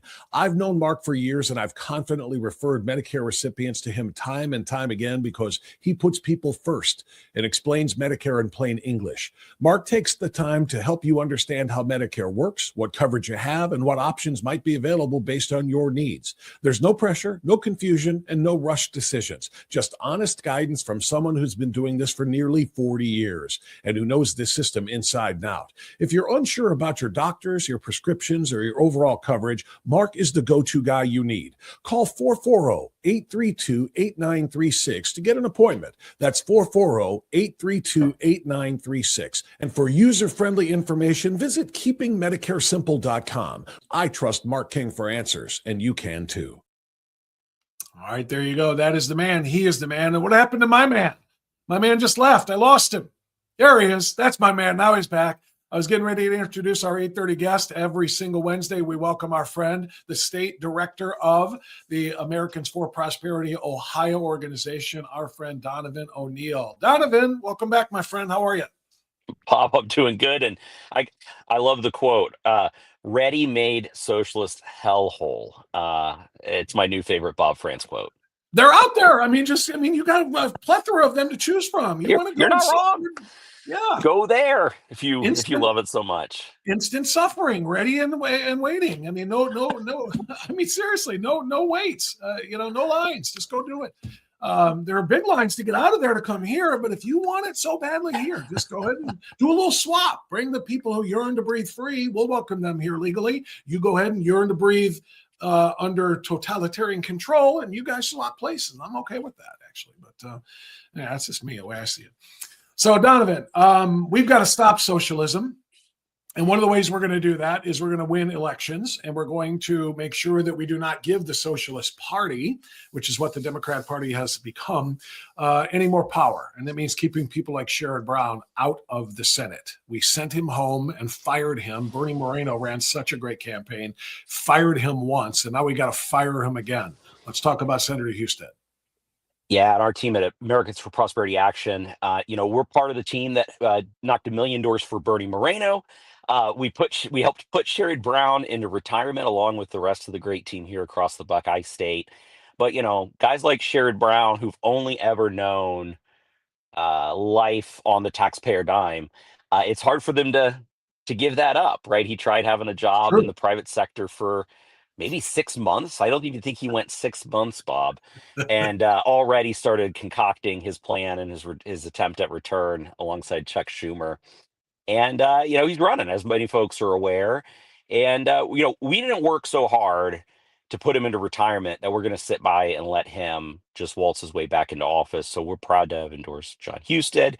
We're going to eclipse 300,000 doors since March for John Husted, and the number just keeps climbing. Our team's doing a phenomenal job getting that word out there, pounding the pavement, knocking the doors, and talking to folks about what's truly at stake. Every election there are high stakes, but there's no better contrast than the opportunity to go back to the guy who's been in office for over 30 years, Sherrod Brown, put us in the situation we're in, or look to the future with a John Husted, who's actually out there bringing some good Ohio values to a broken place like Washington, D.C. Yeah, so many important things that you're talking about right now. First of all, in Sherrod Brown, one of my favorite quotes of his, and that's resurfaced now because of the campaign, is when he said that the border security was not an emergency situation during the 4 Biden years. There was an average. The number of illegals that came across into this country during Biden fluctuates depending on whose study you're looking at, between 10 and 20 million. I tend to think it's on the upper side. That's what a lot of the experts are saying. But let's go with the lower end of 10 million. I did the math. I did the math of 365 days a year times 4 years. And 10 million people divided by that number of days came out to about 6,800 illegal aliens coming into this country per day. And I remember the Democrat response to that was, here's the answer. Here's what we need to do. We need legislation and a couple $1 trillion to make it happen, to limit that to 5,000 a day. Instead of 6,800 a day, 5,000 a day. Then if we get to 5,000 a day for a sustained period for 30 days at a time, then the president, if he chooses, can order the border to be closed down and let nobody else in. I remember they ran on that as their platform, as their answer, okay? That number of illegal aliens coming into this country was presented to Sherrod Brown, and Sherrod Brown said, that's not an emergency. He literally said that. So this is the guy that we're talking about. And when he was asked even after that whether or not the border should be closed, he said, and we're talking about after he was booted, after he was fired by Bernie Moreno, He said, well, you know, I'm not in office now. I haven't really studied things very closely. He couldn't commit to saying the border control and border security is still important. So that's a long way, Donovan, of saying this guy is so extraordinarily dangerous. People should be clamoring to join you and your team and AFP Ohio Action to get out there and knock doors and share this information with people. People should want to share this. How can people join that club? Yeah, and first off, go to afpaction.com. afpaction.com. There'll be a link there. It should be for our campaign for John Husted. We've got a number of races across the country. AFP Action's engaged in Senate races like North Carolina, Michigan, New Hampshire, here in Ohio. But the point you bring up about immigration, I think, is really important because that in a nutshell is who Sherrod Brown has been as a politician. Even now, with all the information coming out about Graham Plattner, all the information we all knew about Graham Plattner prior to this week's developments, not a peep out of Sherrod Brown until he gets the green light signal from Chuck Schumer. And my colleague in North Carolina, actually, Tyler Voigt, flagged this for me literally within minutes. It was Roy Cooper and Sherrod Brown released the same, essentially the exact same statement on social media calling for Graham to back down. Sherrod Brown's the kind of politician who puts his finger into the wind and figures out where it's blowing and goes that direction. Oh, yeah. Well, but with one caveat, he is consistent in his votes in Washington. He goes that direction when it comes to how he presents himself here in Ohio. But when he's in Washington, D.C., he is consistently one of the most progressive members of Congress. His record proves it. And so, that's been the case we've been prosecuting for the last several years against Sherrod Brown. We were successful with voters 2 years ago. I'm confident we'll be successful with voters again this November. But, that case has to be brought to the doors, the communities, the streets, the neighborhoods across the state of Ohio, because, we're not if this doesn't exist within a vacuum, and it takes that grassroots pressure, that grassroots push to make sure that our friends and neighbors get out and do the thing they got to do in November, which is vote for John Husted. Yeah, that's a great thing. You know what I consider Sherrod Brown to be is an undeclared socialist. I think he's every bit the socialist that AOC and Bernie Sanders and many of them. His voting record, like you said, hyper progressive, indicates that. He just won't wear the label yet. Now that it's becoming more and more common and more, the wave of the Democrat Party, maybe he will. Maybe he'll join the DSA. But right now, I think he's a socialist, but he's an undeclared one. And he is dangerous. And it's really, really important that people recognize that. What you just said is that he wouldn't even connect. And not just him, but the Democrat Party at large, Donovan, they were okay with the Nazi tattoo. He's our guy. They were okay with him sexting multiple different women while he was married. Still our guy. They were okay with the fact that he trolled on dating platforms that featured 13 to 24-year-olds. Still our guy. They were okay with the fact that he took women, his girlfriends that he was, or people he was dating or whatever, and roughed them up to the point where one said she had her arm pinned behind her back while he threw her in the room and then locked the door and wouldn't let her out. That's kidnapping. Still our guy. Then they start to see the polls. Susan Collins winning handily. He is so unlikable and so utterly, while he may be their guy, most of the Mainers being polled were like, yeah, not really. And so what do now? Now they let a story that they had to have been aware of through vetting. They let the rape victim come out and tell the story so that now they can all do what you just said. Sherrod Brown did, and Chuck Schumer did, and even Bernie Sanders, his number one champion, did, and saying, yeah, he should step aside. They were totally fine with all of those things if the polling had been going right. If the polling had been going right, Donovan, Graham Plattner's rape victim stays silent, because this happened in 2021. She stayed silent all of this time. They released this story and gave her the right to go public with it when it was time to kick him to the curb because he was losing in the polls. That's what Sherrod Brown is backing. Oh, 100%. Couldn't say it better. And I think, where I'll kind of take this now, right, is that positive vision we have, right? What we can continue to wallow in that lowest common denominator politics that's just The Your environment that description. has made so many people apathetic about and question the future of our country, right? Or we could take this path that is the next generation, right? Looking at someone like a John Husted, whose record in public office has been lowering taxes, expanding energy abundance, empowering families with education opportunity, cutting red tape and regulations, really, undoing all of the disastrous effects that the last 100 years of socialist, the socialist experiment in our country, right? The little areas and ways that it's creeped into our federal government, our state government, and other places. John Houston has been fighting back against those kinds of things. And, I think rather than having a guy who has spent 30 years in Washington, something like that, maybe a little less, but it's that 30 years in Washington and have an alternative like a John Husted who's gone there and started to, from day one, tackling the tough issues like our national debt, which causes inflation, empowering families with the working family tax cuts, supporting immigration reform that's helped secure our border, like you pointed out at the beginning of the segment. All right, we have a clear contrast here. The job is, do we have enough patriots, right? Enough folks, Bob, who are willing to step up and help us bring that message to all corners of the state of Ohio to make sure that, the disengaged voter, the malinformed voter has the right information before they go into the ballot box this November. That's the task in front of us and why we're nonstop pounding the pavement, knocking the doors, leaving the door hangers, having the conversations we're doing right now, because that's the thing that's going to tip this race over the top in favor of freedom and prosperity. I'm glad you just ran down that really, really nice, strong resume of accomplishments and work that John Husted has done, because I don't want people going out there just to vote against Sherrod Brown.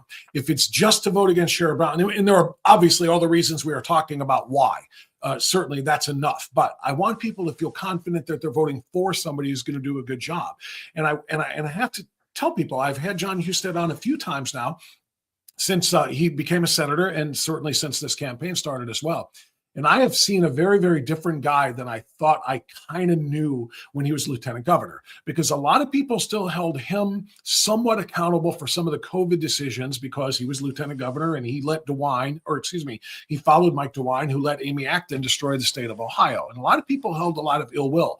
I interviewed him during that COVID time, and I challenged him on some of the decisions that were being made. But I have come to learn more and listen more about what his ability to do was as lieutenant governor, which was next to nothing. He couldn't do anything that the governor didn't want done, no matter what it was. And then number two, the work he's done as a senator. I think this is a guy who has grown into that role so fast. He has absolutely earned the trust, not just by way of votes, but by his actions, his leadership, and his taking initiative in legislation as well.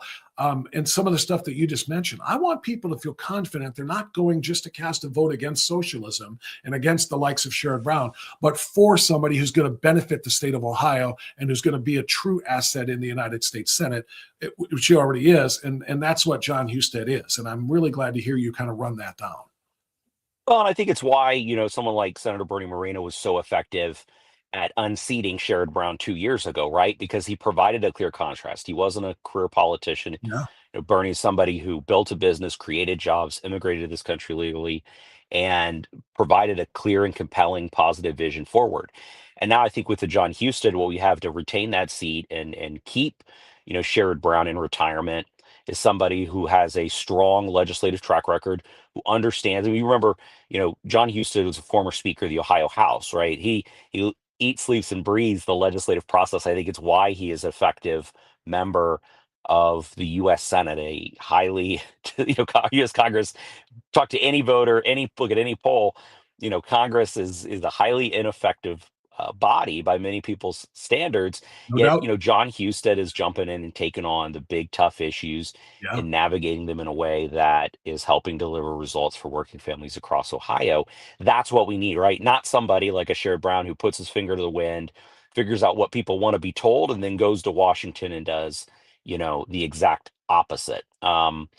And it's good. We actually had Senator Husted join us a couple weeks ago in Delaware County. We're working to put a few more of these events together, but we're able to have him there to sort of rally the troops before we went out on a Saturday knocking doors in the battleground Delaware County. And, you could, there are people who go out and knock doors. I've done this a long time, Bob, and they do it because they believe in the cause or the general idea, or they know this is my duty, my job. I gotta go help get good conservatives elected.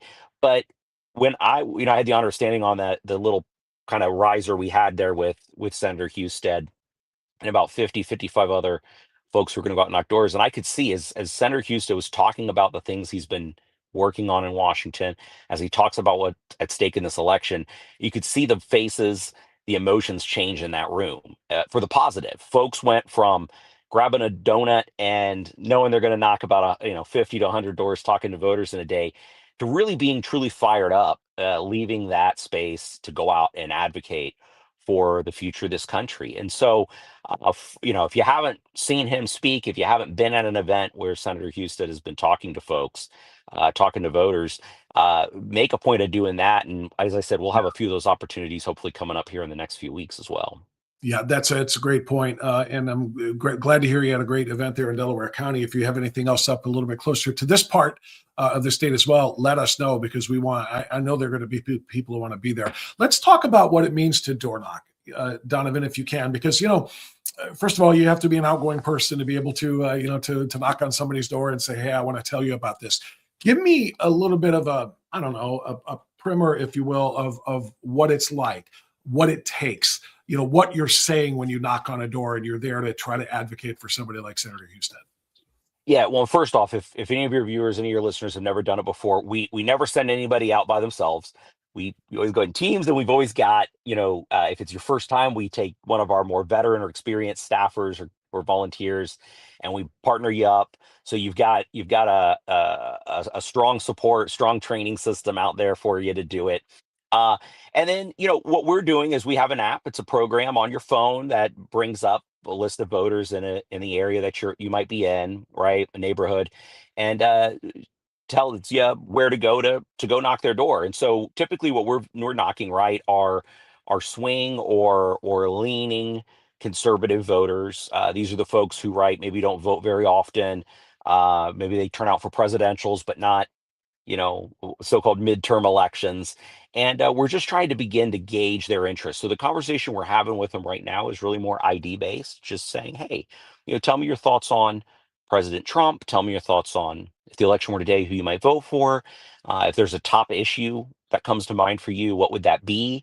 And then help connect them to who Senator Husted is, right, based on some of that information. And the idea right now, right, is really just to begin to plant those seeds, to have those conversations, to lay that foundation in this ID persuasion phase, so that when we get to the get out the vote phase in the fall, folks we already have some insight into what's going to move that voter from their doorstep to the ballot box on election day. And so, last thing I'll mention on this too, one more thing I'll mention on this too is a lot of folks say, well, gosh, with the way the political environment is in this country, you probably get yelled at a lot. You probably have a lot of people, telling you you're number one and pushing you off their porch. And I'll be totally honest, Bob. If you want to get have a refreshing experience and a reinvigorating experience, and recognize that actually the political environment that the 6 o'clock news wants you to believe is happening, or the TikToks, the Facebooks, the Twitters of the world wants you to believe is happening, it ain't there. We've knocked 300,000 doors. I've knocked hundreds, if not already this year, thousands of doors across the state of Ohio. The worst conversation I've had out of all those thousands of conversations is somebody saying, look, it's a Saturday, I'm trying to have breakfast with my family, come back another time. Believe me, Bob, the political rhetoric is not as heated, not as inflamed as the social media algorithms will have you believe. People welcome our folks coming to their door. Actually, they say, you know what, I appreciate you. Even the ones, Bob, who say they're not thrilled with the job President Trump's doing, and there are, believe it or not, a few sourpusses out there. The approval numbers show that. Yeah, they're there. Yeah, even those folks, right, who know where we stand, know that we're conservative, know that we're, advocating for a Republican candidate in John Husted. Even those folks, right, say, hey, look, I don't agree with you, but kudos to you. I've got a number of them, Bob, who told me that. Kudos to you for being out there advocating for a candidate and cause you believe in. Thanks for being here. Agree to disagree, right? It's the foundational principles of this country. So I go through that whole rant to say this, Bob. If one of your listeners, viewers have never done that with us before, reach out to us. Go to afpaction.com, reach out, connect with us. We'd love to get you plugged into it. Even an hour, right? Talk to 10 people in the neighborhood alongside us is going to make a difference and help us accomplish the big goals we have this year to make sure that we retain this seat, keep Sherrod Brown in retirement, and send John Husted back to Washington to help the president and the policy majorities we have in Congress to get the work done that they need to get done.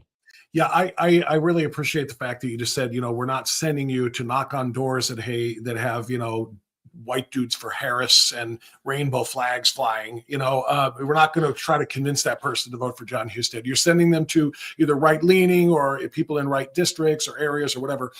So you're going to encounter, even if it's somebody who says, yeah, no, I'm not that interested, they're not going to be nasty about it.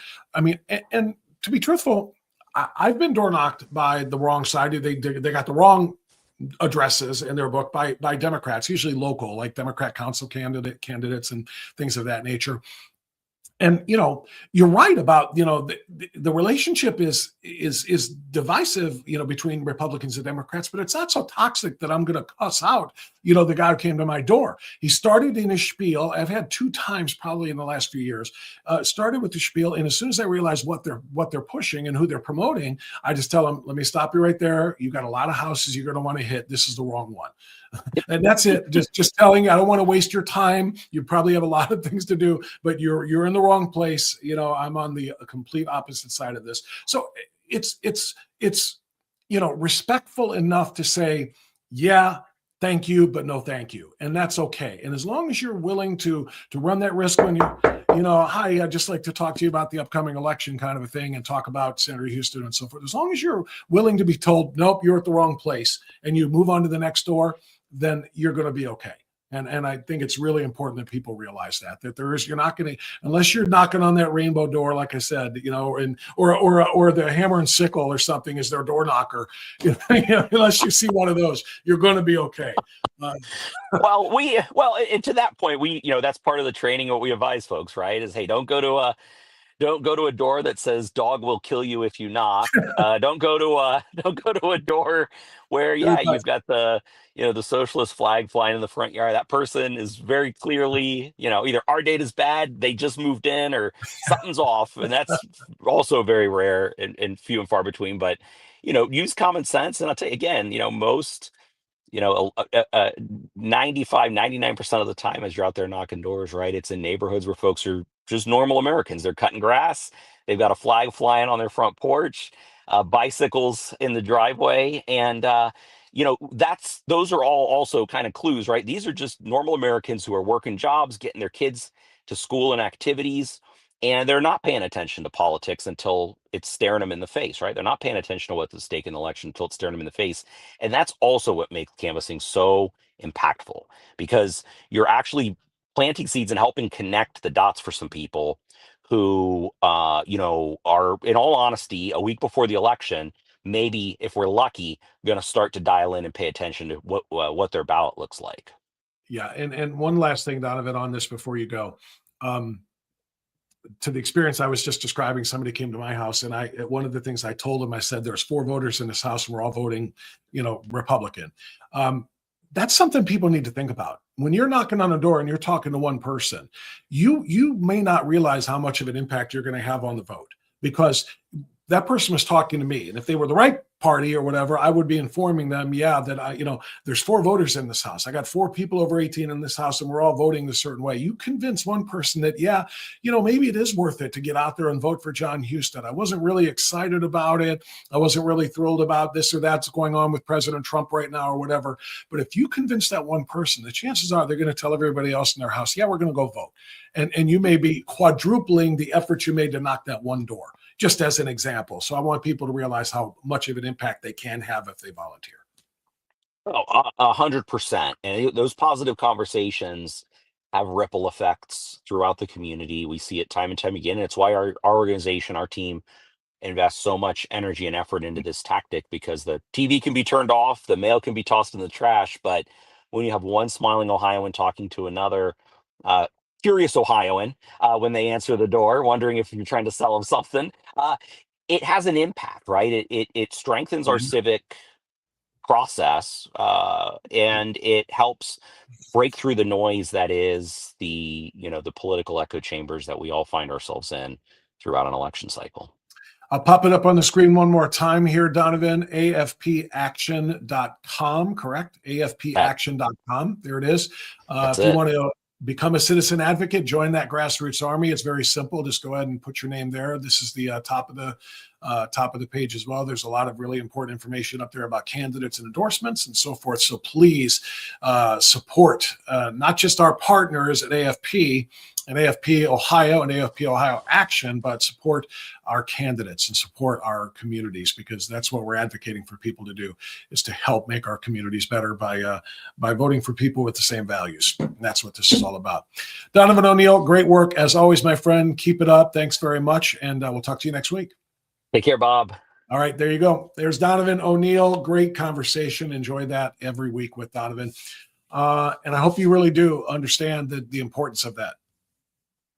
The more the longer I've been doing this and getting into, activist politics and so forth, and not just trying to be an entertainer on the radio and now on the online product, the more I've learned about the activism, about how important it is, about the kind of difference that it can make. Seriously, even something like knocking doors or stuffing on envelopes or whatever, the impact is just enormous. It is literally how elections are won and how movements are started or advanced. Cannot overstate it. And you got to find the right organization. AFP is one of them, and I'm so proud to be partnering with Americans for Prosperity, AFP Ohio and AFP Ohio Action. All right, let me pop back into the chat real quick before we get on up out of here for today. Really, really great conversations all the way around today. Let's lower that just a little bit while we get ready to get out. But what is going on in the chat? You have to have a positive attitude when knocking, as you get a lot of rejections. That's Lois Irene, exactly. That's kind of what I meant.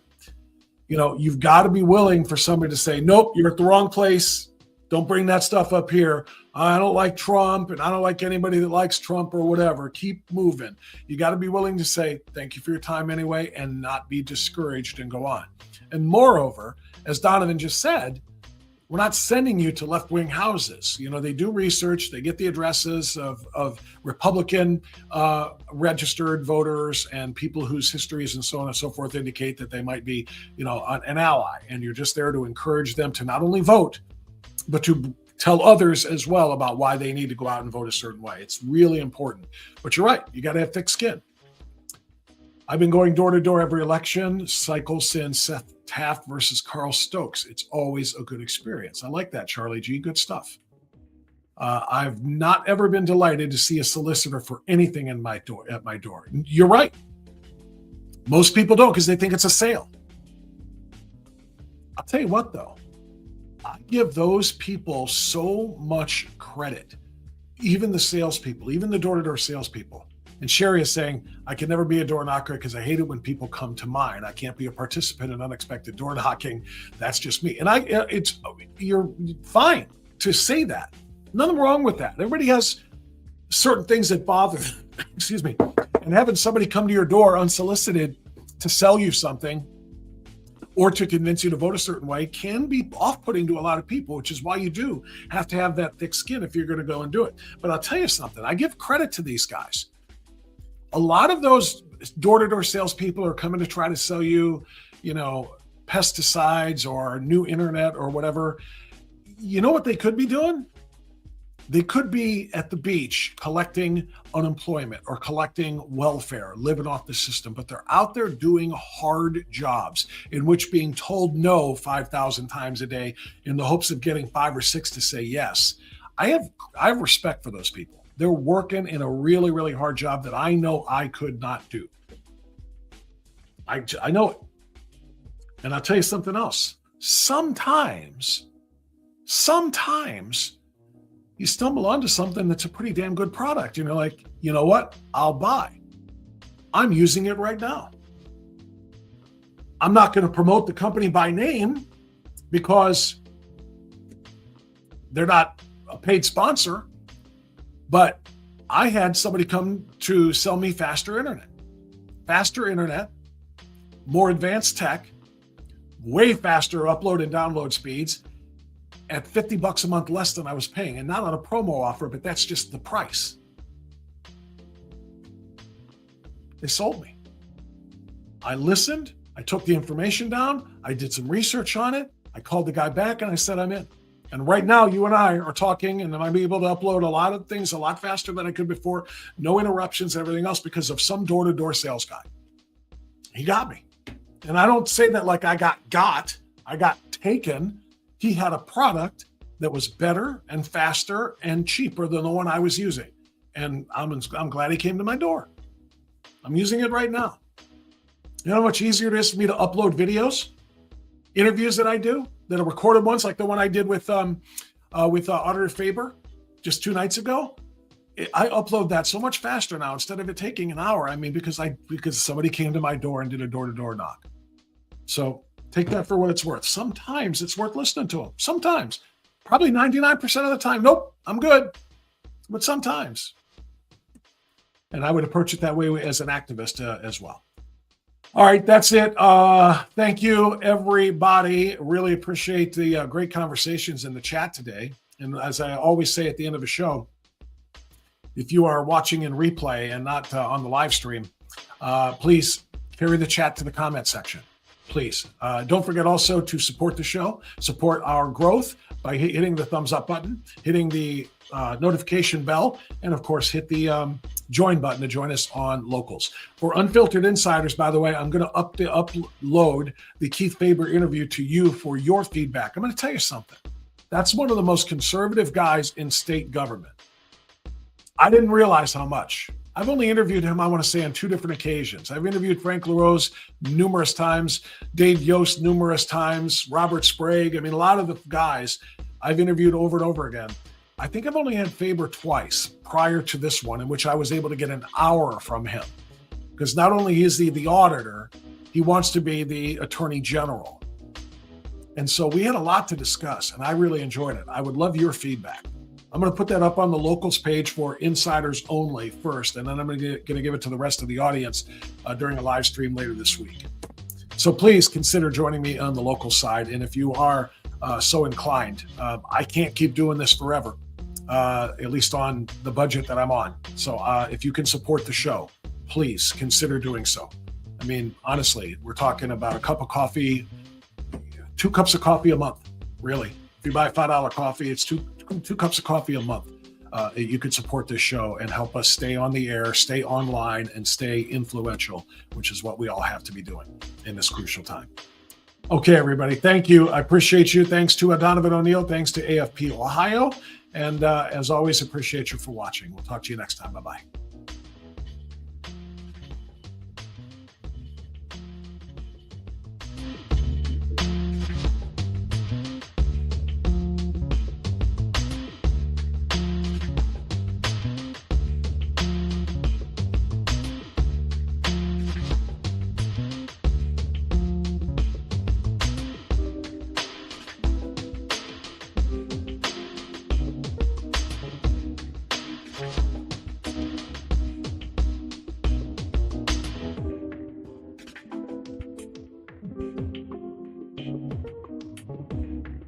Thank you.